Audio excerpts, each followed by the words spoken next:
Hello friends, आज हम लोग एलसीएम एचसीएफ का सेकंड पार्ट करने जा रहे हैं। इससे प्रीवियस क्लास में हम लोग एलसीएम और एचसीएफ का कंप्लीट जो मीनिंग है वो हम लोग पढ़ चुके हैं।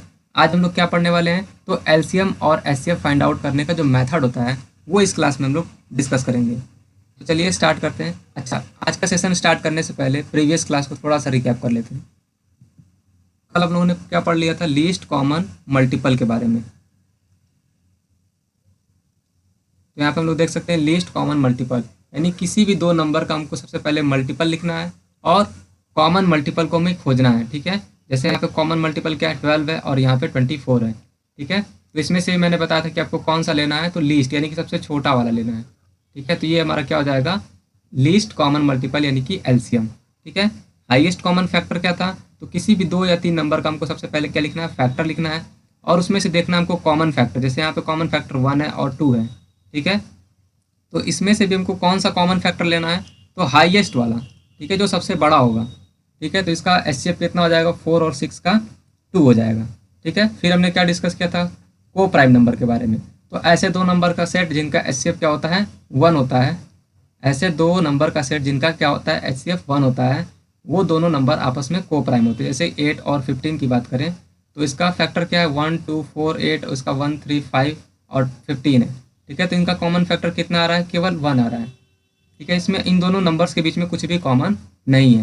ठीक है, और एक इंपॉर्टेंट चीज़ हमने डिस्कस कर ली थी कल, कि प्राइम नंबर का सेट हमेशा क्या होता है, को प्राइम होता है। ठीक है, क्योंकि दो प्राइम नंबर के बीच में कुछ भी कॉमन नहीं होता है। कुछ हमने एग्जाम्पल लिए थे और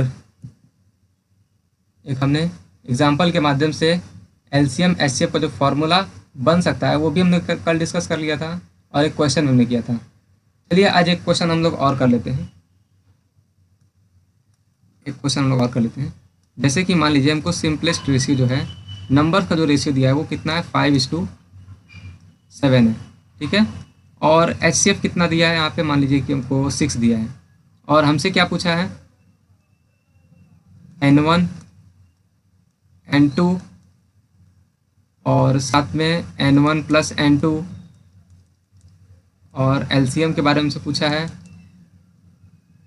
और मान लीजिए हमसे पूछ लिया गया एलसीएम और एचसीएफ का रेशियो। तो कैसे सॉल्व करेंगे इसको, चलिए स्टार्ट करते हैं। तो N1 निकालने का हमने कल तरीका पढ़ लिया था, क्या होता है, एचसीएफ टाइम्स ऑफ ए। ठीक है, एचसीएफ कितना गिवन है हमको, 6 है और ए की वैल्यू कितना है, 7 है। यहाँ पे 7 रख देंगे तो कितना हो जाएगा, 42 यानी कि 42 हो जाएगा। ठीक है, N2 कितना होगा, तो HCF times of B, HCF 6 है और बी की वैल्यू कितना है, यहाँ पे 5 है। यहाँ पे हम लोग 5 रख लेते हैं तो कितना हो जाएगा, ये 30 हो जाएगा। ठीक है, अब हमसे क्या बोला है, N1 प्लस N1 निकल गया हमारा, N2 भी हो चुका है। अब हमसे क्या पूछा है, N1 प्लस N2 निकाल लेते हैं, N1 प्लस N2। एक तो फार्मूला होता है, जैसे कि इसको हम लोग HA लिख सकते हैं और इसको लिख सकते हैं HB। ठीक है, बस इसको सही से लिख लेते हैं।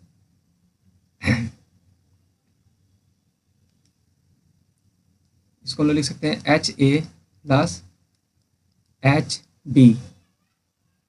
तो दोनों में से H हम लोग कॉमन ले लेंगे तो HA प्लस B हो जाएगा। ठीक है, एचसीएफ कितना है हमारा, 6 है और A प्लस B यानी कि यहाँ पे A प्लस B यानी कि A कितना है, 7 है, B कितना है, 5 है।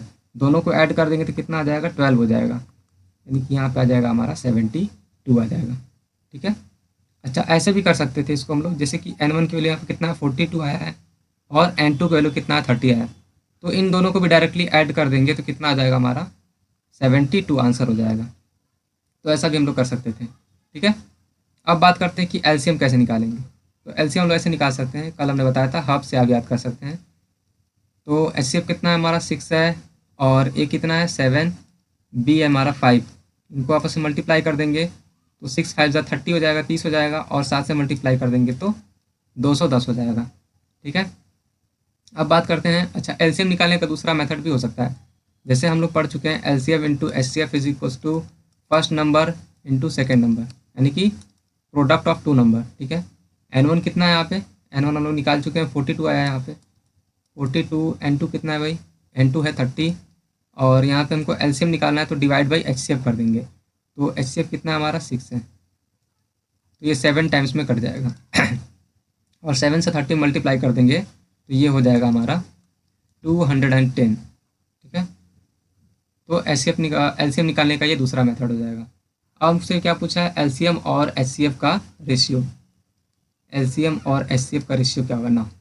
एलसीएम कितना है हमारा 210 है, एचसीएफ कितना है 6 है, तो 6 से काटेंगे, 6 कम 6 6 18 और 3 इधर आएगा, 6 पंजे 30, यानी कि एलसीएम और एचसीएफ का रेशियो जो है 35:1 आ जाएगा। ठीक है, नेक्स्ट अब हम बात करते हैं कि एलसीएम का जो एक्चुअल मीनिंग है वो क्या होता है। तो यहाँ पे डेफिनेशन लिखा हुआ है, एलसीएम वह सबसे छोटी संख्या होगी जो दी हुई संख्याओं से पूरी तरह से कट जाए। ठीक है, पूरी तरीके से कट जाए। जैसे हमने एग्जांपल लिया था 10, 15 और 20 का, तो इन तीनों का एलसीएम कितना आ रहा था 60 आ रहा था। तो हम देख पा रहे हैं कि जो 60 है वो 10 से भी डिविजिबल है, 15 से भी डिविजिबल है और 20 से भी डिविजिबल है। अच्छा, नेक्स्ट लाइन का क्या मतलब है, इसको स्टार मार्क कर लेते हैं। यहाँ पे दिया है कि एलसीएम एलसीएम बड़ी संख्या के बराबर या उससे बड़ी होगी। तो इन तीनों में सबसे बड़ा नंबर कौन है, 10 और 15 20 में बात करें तो सबसे बड़ा नंबर है 20। तो यहाँ पे हम देख सकते हैं कि जो बड़ा नंबर है बड़ा नंबर से भी बड़ा आ रहा है, तो ये हमारा एलसीएम है, यानी कि जो 60 है वो बड़े नंबर से भी क्या है, बड़ा है। इस लाइन का मीनिंग क्या है कि एलसीएम बड़ी संख्या के बराबर होगी या फिर उससे बड़ी होगी। तो यहाँ पे हम देख सकते हैं कि बड़ी संख्या से क्या है, हमारा एलसीएम जो है बड़ा है। ठीक है, यानी कि जो इसका एक्चुअल मीनिंग है वो लेस देन 20 कभी भी नहीं हो सकता।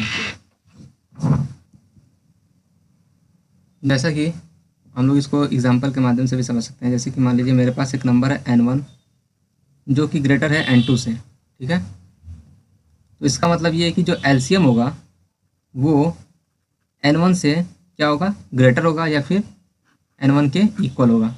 ठीक है, LCM is always greater than or equal to n1। ठीक है ना, आइए हम लोग समझ लेते हैं एचसीएफ के बारे में। तो इसमें क्या लिखा है, एचसीएफ वह सबसे बड़ी संख्या होगी जिससे दी हुई संख्याएं पूरी कट जाए।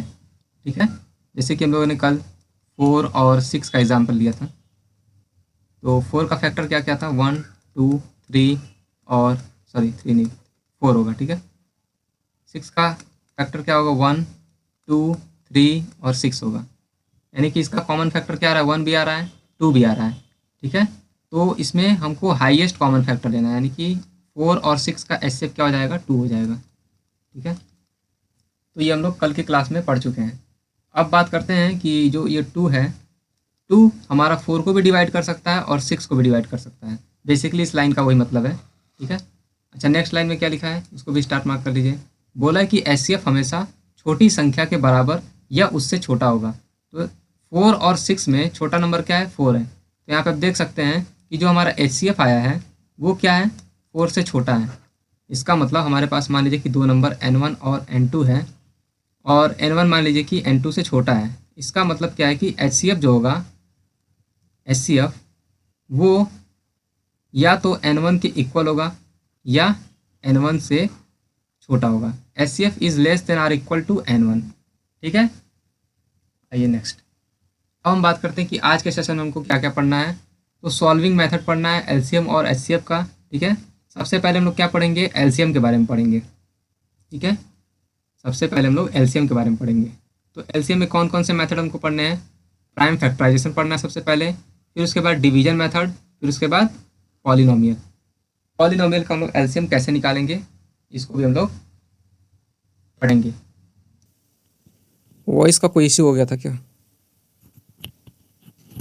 वॉइस क्लियर है सभी को? ठीक है, तो अब बात करते हैं कि सॉल्विंग मेथड में क्या क्या हमको पढ़ना है। एलसीएम के बारे में पढ़ना है। एलसीएम का कौन कौन सा मेथड हो सकता है, प्राइम फैक्टराइजेशन, डिवीजन मेथड और साथ में पॉलिनोमियल। ठीक है, ये 3 मेथड हमको पढ़ने हैं। तो सबसे पहले हम लोग स्टार्ट करेंगे factorization method, prime factorization method. तो हेडिंग डालेंगे यहाँ पे, prime factorization, prime factorization method.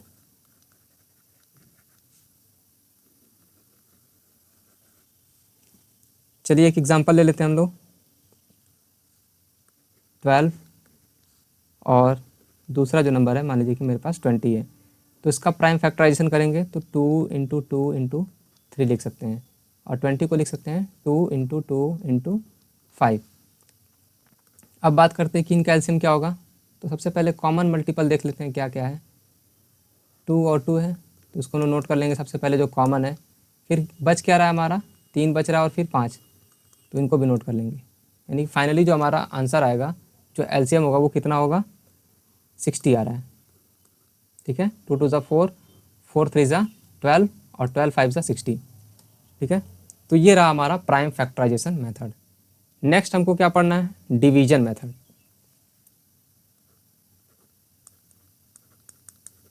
Division method, चलिए इसमें भी एक एग्जांपल ले लेते हैं। मान लीजिए कि लाइक मेरे पास एक नंबर है 14, 56, 91 और मान लीजिए एक नंबर है 84। ठीक है, इसका हमको निकालना है डिवीजन मेथड से एलसीएम। तो 2 से डिवाइड करेंगे, 7, 2 2 4, 2 8 16, ये तो 2 से नहीं कटेगा, 2 4 8, 2 2 4। ठीक है, फिर 2 से काटेंगे, 91, 21, फिर इसको 2 से काटेंगे फर्दर तो 7 7 91 21। अब ये 7 से कटेगा, आई थिंक 7 से काटेंगे तो 1 1, और ये 7 1 7 2, 7 3 21। यानी कि यहाँ पे नंबर क्या क्या बच रहा है हमारा, 13 बच रहा है। अब देखो लास्ट में जब भी प्राइम नंबर आए तो इसको छोड़ देना है। ठीक है, ये 13 और 3 दोनों क्या प्राइम नंबर है। यानी कि जो हमारा एलसीएम आएगा वो कितना होगा, 2 × 2 × 2 × 7 × 13 × 3। 13 का 3 मल्टीप्लाई करेंगे कितना आएगा, 39 आएगा। 2 2 4, 4 2 8 और 8 7 कितना हो जाएगा, 56। तो 56 का 39 में मल्टीप्लाई कर लेते हैं, जो आएगा वो हमारा आंसर हो जाएगा। तो कितना हो जाएगा, 9 6 के 54, 54 को 4 हाथ से लगा 5, 9 5 45 और 3 6 के 18, कितना हो जाएगा 63, 63 5 कितना हो जाएगा 68 को 8 और 6, 5 3 15, 15 और 6 कितना हो जाएगा 21। यानी कि ये हमारा आंसर हो जाएगा, ये हो जाएगा हमारा एलसीएम। ठीक है, तो ये रहा हमारा डिवीजन मेथड। नेक्स्ट अब हमको क्या पढ़ना है, पॉलिनोमियल। ठीक है, एलसीएम ऑफ पॉलिनोमियल। मान लीजिए हमारे पास कोई बहुपद है, बहुपद का हमको एलसीएम निकालना होगा तो कैसे निकालेंगे। मान लीजिए मेरे पास एक एग्जांपल है, हमसे पूछ दिया फाइंड, क्वेश्चन है find LCM of x³ - 8 and x² - 4। इसका हमको एलसीएम बताना है। तो कैसे निकालेंगे, तो सबसे पहले इसका हम फैक्टराइज कर लेंगे।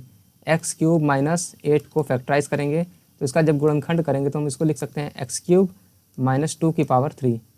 और हमको पता है कि a³ - b³ का फार्मूला क्या होता है, a - b और a² plus ab plus b²। ऐसा आप लोग अलजेब्रा में पढ़ चुके होंगे। तो ये हो जाएगा x - 2 और सेकंड ब्रैकेट में क्या हो जाएगा x² प्लस ab यानी कि 2 × x। ठीक है, प्लस b² यानी कि 2 2 4। तो ऐसा कुछ आएगा। ठीक है, अब हम इसको भी फैक्टराइज कर लेते हैं, x² - 4 को भी। तो इसको भी हम लोग लिख सकते हैं x² - 2 की पावर 2, और इसको हम लिख सकते हैं x + 2 और दूसरे ब्रैकेट में x - 2। यहाँ पे फॉर्मूला लिख दे रहे हैं, a² - b² बराबर क्या होता है a + b और दूसरे ब्रैकेट में a - b। मतलब ऐसा कुछ हम लोग लिख सकते हैं। अब बात करते हैं कि एलसीएम क्या होगा, इस पॉलिनोमियल का एलसीएम क्या होगा। तो दोनों में कॉमन क्या आ रहा है भाई, x - 2 x - 2। तो जो कॉमन है सबसे पहले उसको नोट करना है, और बाकी जो बच जाए उसको हमें नोट कर लेना है। बच क्या गया, x² + 2x + 4 और क्या बच रहा है हमारा यहाँ पे x + 2। ठीक है, तो ये हमारा फाइनली आंसर हो जाएगा। अच्छा, इसको और सिंपलेस्ट फॉर्म में लिखना चाहते हैं तो यहाँ पे लिख देते हैं, इन दोनों को x - 2 x² + 2x + 4 को हम लोग यहाँ से देख सकते हैं। इसको क्या हम लोग x³ - 8 नहीं लिख सकते क्या, तो बिल्कुल लिख सकते हैं इसको हम एक्स क्यूब माइनस 8 और दूसरे ब्रैकेट में एक्स प्लस 2। ठीक है, तो ये हो जाएगा हमारा एलसीएम पॉलिनोमियल का। नेक्स्ट अब हम बात करेंगे एचसीएफ के बारे में। एचसीएफ के भी 3 मेथड होते हैं, prime factorization method, division method और नेक्स्ट जो होगा हमारा एचसीएफ ऑफ पॉलिनोमियल।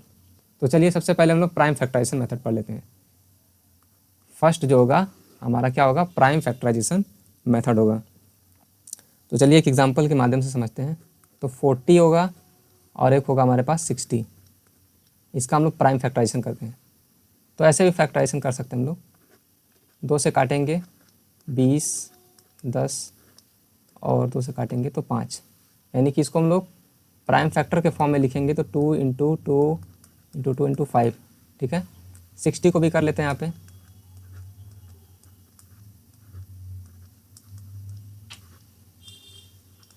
तो इसका प्राइम फैक्टर क्या होगा, 2 गुना में 2 गुना में 3 गुना में 5। अब इनका एचसीएफ देख लेते हैं, एचसीएफ। तो जो कॉमन है उसको हमको लेना है। ठीक है, 2 2 और यहाँ पे क्या आ रहा है 5 भी तो कॉमन है, यानी कि 2 इंटू 2 इंटू 5, 2 2 ज़ा 4, 4 5 ज़ा 20, यानी कि जो फाइनली जो हमारा एचसीएफ आ रहा है वो कितना होगा, 20 होगा। ठीक है, तो ये क्या था हमारा प्राइम फैक्टराइजेशन मेथड था एचसीएफ निकालने का। अब नेक्स्ट हम लोग क्या पढ़ेंगे, डिवीजन मेथड पढ़ेंगे। नेक्स्ट जो होगा हमारा डिवीजन मेथड होगा। जैसे मान लीजिए कि हमको निकालना है HCF of 140 and 200 by division method. अब कुछ लोग सोच रहे होंगे कि क्या ये मेथड बोलेगा क्या एग्ज़ाम में, तो ऐसा कुछ नहीं है, एग्ज़ाम में डायरेक्ट नहीं बोलेगा। ठीक है, ये हमको सारे मेथड जो है आने चाहिए, क्योंकि एग्ज़ाम में कोई भी मेथड काम आ सकता है हमारे। ठीक है, इसलिए सारे मेथड हमको आने चाहिए। तो उसको डिवीजन मेथड से कैसे करेंगे, तो 140 से क्या करेंगे 200 में डिवाइड करेंगे, तो ये 1 टाइम्स में जाएगा 140, माइनस करेंगे कितना आएगा 60 आएगा, और ये 140 को यहाँ पे हम लोग नोट कर लेंगे 140, और ये 2 टाइम्स में कटेगा 120 आ जाएगा, और 140 में से इसको माइनस करेंगे तो 20 बचेगा। फिर इस 120 को यहाँ पे हम लोग नोट कर लेंगे 120, और ये 6 टाइम्स में कट जाएगा। ठीक है, तो जो लास्ट में जो डिवाइज़र होता है हमारा, जो लास्ट जो डिवाइज़र होता है यही क्या होता है हमारा एचसीएफ होता है, ये होता है हमारा एचसीएफ, यानी कि 140 और 200 का एचसीएफ कितना हो जाएगा 20 हो जाएगा। अब लास्ट मेथड देख लेते हैं हम लोग, प्राइम फैक्टराइजेशन मेथड हो गया, डिवीजन हो गया, अब पॉलिनोमियल पे आते हैं। तो सबसे पहले थर्ड के लिए हम लोग एक एग्जांपल ले लेते हैं। जैसे मान लीजिए मेरे पास एक एग्जांपल है, पूछ दिया हमसे HCF of x² - 1 and x³ + 1 with the help of या by पॉलिनोमियल मेथड। ठीक है, पॉलिनोमियल मेथड।